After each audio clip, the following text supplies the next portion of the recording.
Everyone, আসসালামু আলাইকুম। I hope আপনারা সবাই অনেক ভালো আছেন। আলহামদুলিল্লাহ আমি অনেক ভালো আছি। সকাল সকাল আন্টিদের বাসায় চলে আসলাম। আন্টি এসে দেখি কতগুলো মাংস ভিজে রাখছে। তার কারণ হচ্ছে আন্টির ম্যাডামের জন্য রান্না করবে, আর আমার ম্যাডামও মনে হয় খাবে এই জায়গায়, কারণ আমার হচ্ছে রাত্রেবেলা রান্না আছে, আমাদের বাসায় মেহমান আসবে আজকে। তো তখন বেশি বাসায় কাজ, তো অত বেশি একটা ভিডিও টিডিও করা হয় না, তাই আজকে আন্টিদের বাসায় রান্না করতেছে। ভাবলাম তো একটু ভিডিও করে নিই এই সাথে, কারণ ইদানিং হচ্ছে বেশি একটা ভিডিও শেয়ার করা হয় না। তাই যে দেখুন, সবসময় সৌদি আরবের মানুষরা যেরকমভাবে খাবার খায় আর কি, যে ভেড়ির মাংস বলেন বা ছাগলের মাংস বলেন, দুম্বার মাংস বলেন, যেটাই বলেন, তো সেদ্ধ করে খায়। তো এই যে দেখুন, মাংস হচ্ছে প্রেশার কুকারের ভিতরে দিয়ে পরে গরম পানি দিল, পরে হয়েছে এখন দিয়ে দিতেছিল জিরার ফাঁকি, গোলমরিচের ফাঁকি, গরম মশলার ফাঁকি, এলাচ মেলাচ লবণ যত যা আছে সব। আর আমি কিন্তু এত কিছু দিই না, আন্টি আবার দেয়। তো আমার ম্যাডাম হয়েছে এমনি সেদ্ধ লবণ দিয়ে আর অল্প একটু পেঁয়াজ দিলেই হয়, সেদ্ধ করলে পরে উনি বেশি পছন্দ করতে। আন্টি আবার দেয়, এক একজনের বাসায় এক এক রকমভাবে খায়, সবার কারো খাওয়ার সাথে কারো খাওয়া আর কি মিশে না এই দেশে।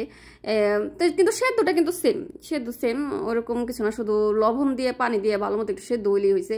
তারপর আন্টি হয়েছে পেঁয়াজ দিতে ভুলে গেছিল, তো কাঁচা পেঁয়াজ কেটে দিয়ে দিল একটা, পরে হয়েছে এখন লাগাই দিবে প্রেশার কুকারটা।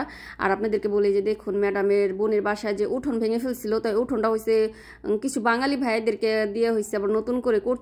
আর আল্লাহ আল্লাহ, আগের যে উঠোনটা ছিল একদম ভালো ছিল, টাইলসগুলো কত সুন্দর ছিল, তারপরেও হয়েছে উঠোনটা কেন জানি ভাঙে সুইরে তস নস করে দিছে। সৌদি আরবের মানুষের হয়েছে অনেক বেশি টাকা, বুঝছেন, টাকা রাখার জায়গা পায় না, তা কি করবে, ভালো জিনিস ভেঙে ভেঙে পরে নষ্ট করে। আর ছোট পোলাপান হয়েছে দিন বইরা বালির মধ্যে বসে থাকে, জন্মের যাওরা এই দেশে ছোট ছোট পোলাপানে। যাক আলহামদুলিল্লাহ, আমাকে বাসার পোলাপান খারাপ আছে, তারপর আবার ভালো আছে, আমাদের সাথে অনেক ভালো ব্যবহার করে। তো এই জায়গায় হয়েছে আন্টির মাংসগুলো সেদ্ধ করা হয়ে গেছে। তা আন্টি হয়েছে এই জায়গা থেকে 2 টুকরা মাংস উঠাই নিতেছে, কারণ বাসায় তেমন একটা লোক নাই। বিকেলের দিকে ম্যাডামের মেয়েরা আসবে, আন্টির ম্যাডামের মেয়েরা, আর আমার ম্যাডামের তো কোনো বাচ্চা কাচ্চাই নাই। তো এত খাবার কে খাবে, যেহেতু রাত্রেবেলা আমাদের বাসায় আমি রান্না করব সবার জন্য, এর জন্য হয়েছে আন্টি বলতেছিল তাই আমাদের জন্য কি রান্না করবো, এই জায়গা থেকে 2 টুকরা মাংস নিয়ে শর্ট করে একটু রান্না করি, কারণ ভালো লাগতেছে না এখন রান্না বান্না করতে। বাসায় অনেক অনেক কাজ ছিল, সত্যি কথা। সৌদি আরবে কিন্তু বাসা বাড়িতে অনেক অনেক কাজ, এর থেকে বাইরে এমনি কোম্পানি বা এমনি আর কি হসপিটালে ভিসা চাকরি করা ভালো, টাইম অনুযায়ী ডিউটি করা যায়, আর বাকিটা টাইম নিজের ইচ্ছা মতো আর কি অবসর টাইমটা পার করা যায়, ভালোই লাগে আমার মনে হয় আর কি। আমি তো ওরকমভাবে কখন কাজ করি না, কিন্তু বাসা বাড়িতে কাজ হচ্ছে জমনের কষ্ট, যত যাই থাকুক রান্না বান্না করতেই হবে, যত কাজ যত যাই থাকুক রান্না বান্না করতে হবে, খাইতেই হবে, তাদের খাইতে দিতেই হবে। তা ঠিক আছে, আমাদেরকে বেতন দেয়, তারপর কষ্ট তো হয় না, কারণ আমরা তো একটা মানুষ। এই জায়গায় হচ্ছে আন্টি ওই জায়গায় মাংসটা সেদ্ধ করা হয়ে গেছে, ওইটা একটু রাইখা পড়েছে, আমাদেরটা আগে একটু রান্না করে নিতেছিল, কারণ 3টা সাড়ে 3টা বাজে গেছে। আমার হচ্ছে প্রচণ্ড ক্ষুধা লাগছে। পরে যে দেখুন, বললাম না যে আন্টি হয়েছে 2 টুকরা মাংস জায়গা থেকে উঠাই নিছে, আমার জন্য আন্টির জন্য রান্না করবে, তো পালং শাক দিয়ে। আর এই রেসিপিটা হয়েছে একদম সম্পূর্ণ আন্টির, আমি হয়েছে আগে পরে পালং শাক দিয়ে কখনো মাংস খাইনি, তো আন্টি হয়েছে আজকে পালং শাক দিয়ে ভেড়ির মাংস রান্না করবে, জানি না কেমন হবে, তা খাইয়ে দেখার পরে হয়েছে বুঝবো যে ভালো হয়েছে কিনা। আমার কথা হয়েছে ঝাল হইলেই হয়েছে, খাওয়া চললেই হয়েছে, একটু ঝাল টাল লাগলেই হয়েছে। এমনি একদম সুধা ভাত তো খাওয়া যায় না, আর এমনি ঝাল তরকারি ছাড়াও আর কি ভাত খাইতে পারি না। তো যাই হোক, এই যে দেখুন মাংসগুলো জায়গা থেকে উঠে নিতেছিল আন্টি, আর আমি বলছিলাম আর নিও না, এতটুকুই হবে, 2জন মানুষ খাইমো, আর আমরা বেশি কেউ মাংস খাই না, রান্না বান্না করে ফালাই এত লাভ নাই কে। এরকম সেদ্ধ করা মাংস থাকলে পরে ম্যাডামের বোন পরেও খাইতে পারবো, আর থাকলে পরে আর কি নষ্ট হয় না, খায় যখন দেখে যে একদম খাইতে পারে না। আর আজকে মাংস এমনি একটু কম রান্না করছে, কারণ বাসার লোকজন নাইকে, যদি খায় বেশি হয়। আর আমাদের বাসায় বিকেলের দিকে আবার মুরগি রান্না করবো, 3টা ভিজায় রাইখা আসছি বাসায়, তো পুরো ভিডিওটা মনে হয় না আজকে করতে পারবো, কারণ অনেক অনেক কাজ ব্যস্ত ছিলাম। তো যে দেখুন আন্টি হয়েছে ফ্রোজিং করে পালং শাক কাইটে রাখছিল, তাই আমি হয়েছে পালং শাকগুলো এখন একটু ধুয়ে নিব। আন্টি হয়েছে কাইটে ধুইয়া পরে ফ্রিজে রাখছে, বাট তারপরও ভাবলাম যে না একটু ধুয়ে দিই, আমার কাছে কেমন কেমন যে লাগলো, আমি ভাবলাম যে হয়তো বা বালি টালি থাকলেও থাকতে পারে। তো আন্টি বলতেছিল তো ওই ছাকনির ভিতরে ছাইকে দিয়ে ধুয়ে টুয়ে ওই ছাকনির ভিতরে রাখে। আর আমি পালং শাকগুলো ধুয়ে নিতেছিলাম, আর আন্টি হচ্ছে ওই সাইডে সেদ্ধ করা মাংসগুলো কষাইতেছিল। আর আন্টি যে মাংস সেদ্ধ করছে ওই সাথে আবার ভাতও রান্না করবে, তার সালাদ বানাবে, ওগুলো একটু কাইটে কাটে নিতেছিল, তাই জন্য হচ্ছে আন্টিকে একটু হেল্প করলাম। তা আন্টিও কিন্তু আমাদের বাসায় যখন অনেক অনেক বেশি কাজ হয় তখন কিন্তু হেল্প করে, আপনি তো দেখেনি, বেশিরভাগ সময় আন্টি আর আমি একসাথেই থাকি। তা আমাদের বাসায় যার একটা আন্টি ছিল সুপি আন্টি, তো ওনার ম্যাডামের হাজব্যান্ড হয়েছে মক্কা থেকে চলে আসছে, পরে আন্টি হয়েছে চলে গেছে, এখন হয়েছে আমরা 2জনই আর কি একসাথে খাওয়া দাওয়া করি, একসাথে কাজ বাজ করি। তা আমার বাসায় আমি কাজ করি, আন্টির বাসায় আন্টি কাজ করে, তারপর একসাথে বেশিরভাগ সময় থাকা হয়। তাই ওই আন্টিটার হয়েছে অনেক বেশি মিস করতেছি, কারণ একসাথে থাকা অবস্থা অনেক বেশি গল্প করতাম, হাসি ঠাট্টা করতাম। আন্টি বেশিরভাগ সময় রান্না করতো, রান্না কইরা তারপর আবার নাস্তা বানাইতো, আমরা ডাইকে ডাইকে খাওয়াইতো।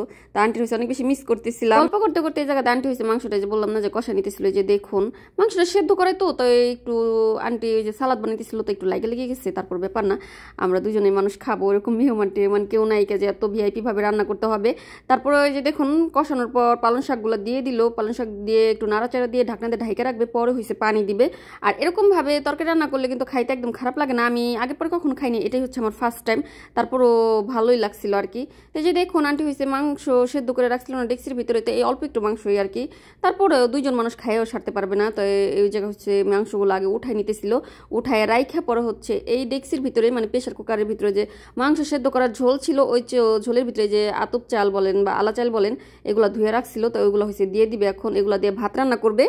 আর আপনারা তো জানেনই আমরা সবসময় হচ্ছে আমাদের বাসায় এরকমভাবে খাই, আমাদের নিস্তালায়ও আন্টির ম্যাডামেও আমার ম্যাডামও এরকমভাবেই ভাত খায়। তো আমি মাঝে মধ্যে হচ্ছে মাছরি বলতে মানে মিশরের স্টাইলে একটু চাল ভাইজে পরে একটা লাল একটা সাদা ওইরকমভাবে রান্না করে দিই, এক এক রকমভাবে আর কি রান্না করে দিই যখন যেইভাবে খাইতে চায়। তো বেশিরভাগ সময় এরকম সাদামাটাভাবেই খায়। তো ওই জায়গায় হচ্ছে চালের ভিতর থেকে মানে ভাতের ভিতর থেকে কিছু এলাচ ছিল, তো এলাচগুলো হয়েছে ম্যাডামের আনাম এলাচ ভাতের ভিতরে বেশি পছন্দ করে না, এই জন্য উঠাই নেওয়ার পর এখন এই যে দেখুন আমাদের তরকারিটা কষানো হয়ে গেছে, পরে হয়েছে ভালো মতো কষানো টষানোর পর নাড়াচাড়া দিয়ে পরে একটু পানি দিয়ে এখন বেশি একটা না অল্প পরিমাণে পানি দিছে। তা আপনারা যারা যারা পালং শাক বেশি পছন্দ করেন এই যে দেখুন পানি দেওয়ার পরে কিন্তু আবার তরকারিটা উঠায় রাখেন আর কি, চুলাটা পাল্টাই দিছে, ওই ছোট চুলায় ভাতের ডেক্সি রাখছিল আর হইছে বড় চুলায় আর তরকারিটা দিছিল।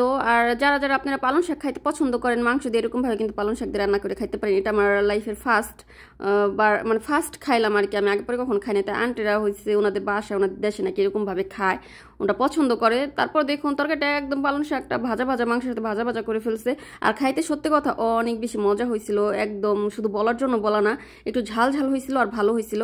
তা আন্টি হচ্ছে ভাত বাড়তেছে, ভাত বার হয়ে গেছে, তরকারি নিতেছিল, আমি একটু পানি বাইরে নিলাম, এখন হচ্ছে খাওয়া দাওয়া করবো। সকালের খাওয়া সকালে নাস্তা করি নাই, দুপুরের খাওয়া খাইতেছে একদম বিকেল 5টা 5:30টার সময় আর কি। এটাই হচ্ছে প্রবাসী জীবন, খাওয়ার কোনো ঠিক নাই, ঘুমের কোনো ঠিক নাই, শুধু কাজ আর কাজ, কিন্তু কাজের ঠিকটা কিন্তু ঠিকই রাখতে হয়। তো যাই হোক আজকে হয়েছে বেশি একটা ভালো লাগতেছিল না, কয়েকদিন ধরে ভিডিও দেওয়া হয় না, কিভাবে ভয়েস টাইট করলাম নিজেও জানি না, অনেক বেশি ক্লান্ত লাগতেছিল আমি জানি, হয়তো বা ওইরকম বেশি একটা ভালো হয় না। তারপর আপনারা সবাই আমাকে একটু সাপোর্ট করেন আর আমার পাশে থাকেন।